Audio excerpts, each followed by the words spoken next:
E aí, pessoal do segundo ano, tudo bem, galera? Todo mundo distanciamento social, vamos tomar cuidado aí, vamos nos manter assim, que é pra a gente poder voltar com nossas atividades presenciais o mais rápido possível. Selecionei dois exercícios para corrigir para vocês, o exercício número 4, do dia 22 de abril, e o exercício número 5, do dia 29 de abril. O exercício número 4, eu pedi para vocês fazerem, e até mandei um vídeo que tinha uma professora explicando como é que faz, um cladograma evolutivo das plantas, porque agora o nosso conteúdo é botânica.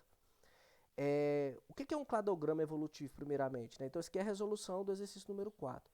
O cladograma evolutivo, aqui está um exemplo, mas na internet vocês vão achar outros exemplos. É praticamente uma árvore evolutiva, onde você vai ter a separação temporal de alguns grupos, ou seja, você vai ter a demonstração de que grupo apareceu evolutivamente antes do outro, né? Então ele vai ter uma ramificação principal, que representa a linha do tempo, né, que está representada aqui. Se seguir na seta aí vocês vão ver. E ao longo dos bilhões de anos, né, foram aparecendo novas espécies a partir das espécies anteriores. No caso das plantas, a espécie que deu origem à primeira planta propriamente dita foi a alga verde ancestral, né, que é um organismo mais simples que não é considerado planta hoje. Ele é o do reino protista. Aqui a gente está falando do reino plant. Né, os quatro grupos do reino plantes atuais são as briófitas, também conhecidos como os musgos, as pteridófitas, né, e dando exemplo aqui a gente vai ver aquelas pequenas plantinhas que a gente vê no lodo, por exemplo, são briófitas. As pteridófitas, a gente tem como exemplo as samambaias, samambaia sus. As gimnospermas, que aqui a gente tem um exemplo de uma gimnosperma nacional, né, que são as araucárias, que são características do sul do país. E as angiospermas, que são todas as plantas que possuem flores. E aí a gente vai ver que essas características, elas são características marcantes que vão diferenciar os grupos. Então, no cladograma, você tem uma linha do tempo, né? Então, à medida que evolutivamente vai aparecendo novas características, e claro que essas características elas não aparecem do nada, elas aparecem a partir de características anteriores. As características anteriores, quanto mais antiga a característica, mais antiga que na linha do tempo ela aparecer, a gente vai chamar de características plesiomórficas. E quanto mais novas as características que foram aparecendo aqui, a gente vai chamar de características apomórficas. Não se preocupe com esses nomes, inclusive com os nomes dos grupos ainda, que vocês não vão se acostumando ao longo desse bimestre.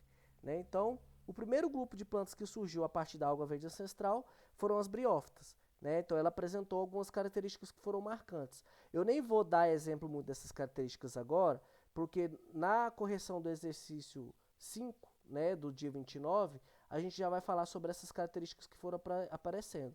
Aqui no cladograma eu quero que vocês entendam, né, que primeiro, a partir da alga verde ancestral, que é um protista, surgiu as primeiras plantas terrestres, que são as briófitas, só que dependem muito da água ainda. As pteridófitas surgiram depois. As briófitas surgiram há mais ou menos 1 bilhão de anos atrás.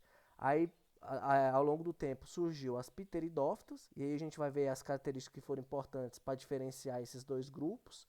Aí depois apareceram, né, alguns milhões de anos depois, as gimnospermas, e aí a gente vai ver também algumas características que foram importantes para a separação desses grupos. E por último, as angiospermas, que são as que possuem as características mais apomórficas, as características mais novas. Né? Então essa é a linha do tempo, e assim que foram surgindo os grupos de planta, né? De acordo com as características que foram aparecendo, que a natureza foi selecionando. Né? Isso surge a partir da seleção da natureza. A natureza seleciona as características que são mais aptas para determinado momento. Né? Então, se a gente dividir o reino plant, a gente vai chamar de embriófitos, né? Que formam embriões. As algas verdes não formavam embriões, por isso não estão nesse grupo e são protistas. Então, não faz parte do reino plant. Dentro das embriófitas do reino plant, a gente ainda tem um subgrupo que são as plantas vasculares, que vão estar. As briófitas não faz parte porque ela não tem vascularização. E a gente vai ver que isso é uma característica marcante para aparecer as pteridófitas. E dentro das vasculares, a gente ainda tem a subdivisão das plantas que têm sementes, né? Que são as gimnospermas e as angiospermas, que também têm suas diferenças entre si. Essas plantas que têm sementes, pelo menos sementes, a gente chama de fanerógamas. As plantas que não têm sementes, né, as pteridófitas e as briófitas, a gente chama elas de criptógamas, né? Então, criptógamas e fanerógamas. Essas duas criptógamas, essas duas fanerógamas. É até uma das perguntas do exercício número 5. Vamos para ele, inclusive, para a gente começar a responder as questões.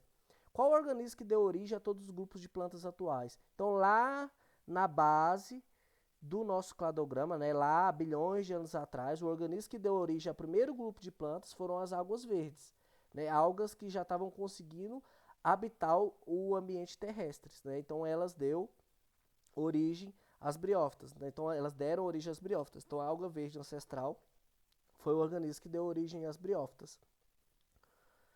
E qual a característica, né, importante que surgiu para aparecer as briófitas, primeiramente? Antes da gente responder a número 2. Para surgir as briófitas, apareceu o embrião multicelular, que a alga verde não tinha, e algumas estruturas reprodutivas, que a gente vai entender um pouco melhor lá na última questão, que são arquegônios e anterídeos, né? Então, isso foi uma característica marcante que diferenciou essas plantas, que depende muito da água para reprodução, inclusive, mas diferenciou essas plantas dessas algas, né? Então, esse é o primeiro grupo de plantas, o grupo de plantas mais antigos e o que tem as características mais plesiomórficas, mais simples, né? Então, surgiu essas características, surgiu as briófitas. E qual que é a diferença, né, aqui na número 2, dessas briófitas, essas aqui, para as pteridófitas, né, dos musgos para as samambaias? Quais são as diferenças? Como a gente pode ver aqui, as diferenças são o esporófito como fase dominante. Lá nas briófitas a gente vai ver que ela tem duas fases de vida. Uma é o gametófito, que é essa fase que tem essas estruturas que parecem folhas, mas não são folhas, eu vou falar para vocês mais na frente.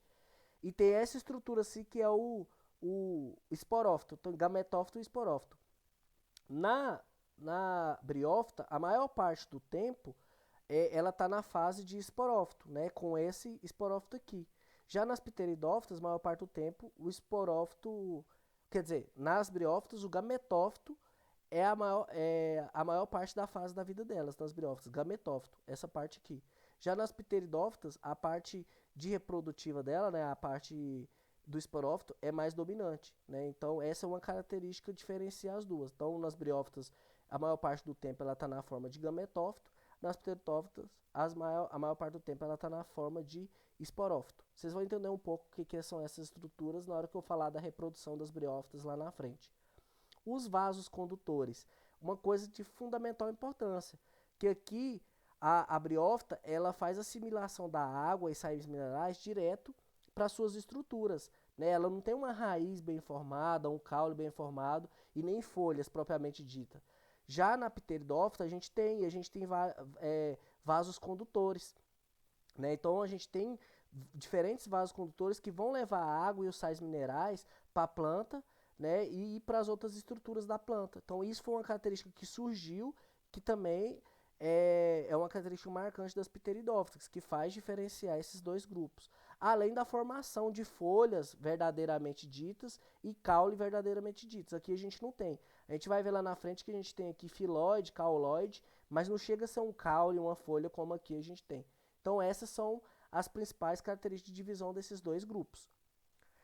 Já para diferenciar as pteridófitas gimnospermas, a gente vai ver que nas gimnospermas a gente vai ter, além do porte, né, o crescimento vertical. A gente tem plantas nas gimnospermas, nos Estados Unidos, por exemplo, a gente tem sequoias que ultrapassam 100 metros de altura, são plantas enormes, né? Então, além da altura, que aqui é tudo plantas pequenas, né, as briófitas menores, então das pteridófitas para as gimnospermas a gente tem a diferença de altura e de largura, né, crescimento lateral e vertical, a diferença, além do aparecimento de semente. Aqui, ó, a gente vai ver que a gente só tem esporos. A gente não tem uma semente propriamente dita, né, que ajuda na dispersão da espécie, né, ajuda ela a conseguir se reproduzir por uma distância mais longa, né. Então aqui a gente já tem semente, que é uma das características que diferencia as gimnospermas das pteridófitas. Então elas surgiram depois com essas características. E entre gimnospermas e angiospermas também tem uma diferença. As angiospermas permanecem com sementes, só que ela ainda vai apresentar duas coisas que as gimnospermas não têm. Nas angiospermas, a gente tem flores, nas gimnospermas não tem flores, são plantas grandes e tudo, mas que não, você não vai ver flores nela. e você tem frutos. A partir das flores vai se formar os frutos, né? Por isso que dá o nome ao grupo delas, chama angiospermas. Anjo vem de anjo, né? Proteção. Né? Então, proteção às sementes. Então, tem um fruto. O fruto é a proteção das sementes. Então, esse grupo novo, né? Angiospermas, se diferencia das gimnospermas por conta disso. E é o grupo mais novo dentre as plantas. E é o grupo com maior diversidade. A maioria das plantas que a gente vê no dia a dia são plantas com flores e frutos. Né? Então, são angiospermas. Então, espero que vocês tenham entendido essas diferenças básicas. É claro que a gente vai falar de cada uma ao longo do bimestre, começando das briófitas. Né? Então, na número 3 desse exercício número 5, do dia 29, eu peço vocês para falar as características das briófitas e também para fazer um desenho descritivo sobre a reprodução desses grupos. Então, essa aqui é a característica das briófitas. Eu vou passar rápido para o vídeo não ficar muito longo. Mas ela tem uma estrutura que vai lembrar uma raiz, mas não é raiz, chama rizoide. Tem uma outra estrutura aqui que vai lembrar um caule, mas não é caule, é cauloide, vai dar origem a essas estruturas lá na pteridófita. Também temos folíolos aqui, a gente vai chamar de filóide, que vai dar origem às folhas. Né? Essa parte, até aqui, né, até essa divisão aqui, ó, essa parte a gente chama de gametófito. Né? E a gente vai entender isso aqui na reprodução. Essa parte de cima, ela surge depois, a gente vai chamar ela de esporófito. Né? O esporófito ele já tem outras estruturas, ele é formado por uma cápsula. Dentro dessa cápsula tem os espores, que são as células reprodutivas da planta, e ele é estruturado, né, por uma haste. Né? Então a haste segura essa cápsula. Né? Então o gametófito é formado por filóide, cauloide e rizoide, e o esporófito é formado por haste e cápsula. Dentro das cápsulas temos esporos. Vamos para a reprodução das briófitas. Então, aqui no gametófito, a gente tem uma estrutura que a gente vai chamar de estrutura N, ou seja, o material genético aqui, ele é um material genético simples. Ele não é um material genético duplicado, né? Ele é um material genético fruto da meiose, né? Então, o gametófito feminino, que tem um material genético N, ele vai crescer sobre ele, né? Se ele foi fecundado, a gente vai ver aqui na parte da fecundação, se esse gametófito feminino ele foi fecundado, ele vai dar origem a esse esporófito, né, que vai formar essa cápsula. E aí que dentro dessa cápsula a gente vai ter umas células que passaram por divisões, multiplicações celulares que a gente chama de mitose, né? E a gente, esses esporos que está aqui dentro, né? Aqui dentro a gente vai ter os esporos, eles possuem o dobro do material genético, né? 2N. Então, essa cápsula cheia dessas células com o dobro de material genético passa por uma meiose que vai formar esporos com metade do material genético N, né? Porque aí você vai dar origem. Seria como se aqui, ó, fosse produzido, se a gente trazesse para a espécie humana. É claro que planta tem uma série de diferenças, tanto que a gente está em reinos diferentes, mas se a gente trazesse para a nossa espécie, seria que se aqui estivesse formando o espermatozoide e o óvulo numa mesma planta, né? No caso, são os esporos. Aí os esporos, eles vai dar origem aqui, ó. Os esporos são eliminados da cápsula, né? A cápsula se abre, eles são eliminados aqui os esporos. Eles vão cair ali próximo da água, né? Mas em ambiente terrestre, e vai dar origem a um gametófito, que é essa estrutura aqui, que pode ser masculino ou feminino.